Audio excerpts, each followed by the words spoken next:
যারা ভিডিওটা প্লে করছেন আগে ভিডিওর কথাগুলো শুনেন, তারপর কিছু কথা বলছি।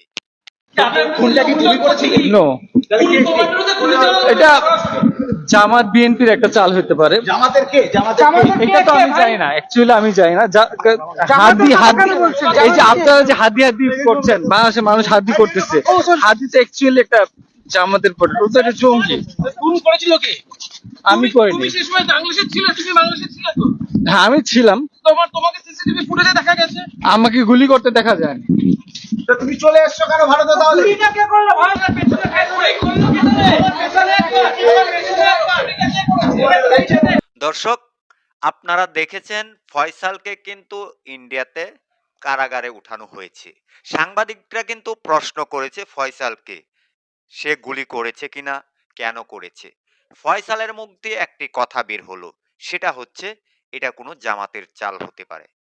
প্রিয় দর্শক, এই ফয়সালের কথা শুনে আপনারা কি বুঝলেন? এটা কি আসলেই জামাতের কোনো চাল, নাকি অন্য কিছু?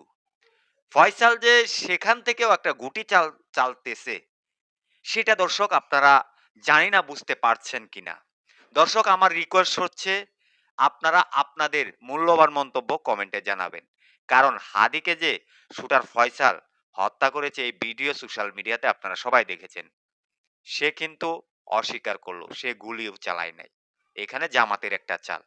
দর্শক, ভিডিওটা সর্বোচ্চ শেয়ার করবেন, এটা হচ্ছে আমার রিকোয়েস্ট। এই ভিডিওটা সবাইকে দেখার সুযোগ করে দিবেন।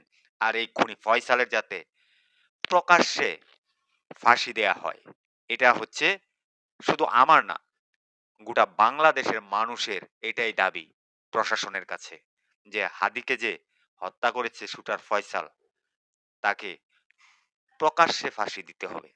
দর্শক, আপনারা কি চান কমেন্ট বক্সে জানাবেন, ভিডিওটা সর্বোচ্চ শেয়ার করবেন, এটা হচ্ছে আমার রিকোয়েস্ট। ভালো থাকবেন সবাই। আসসালামু আলাইকুম।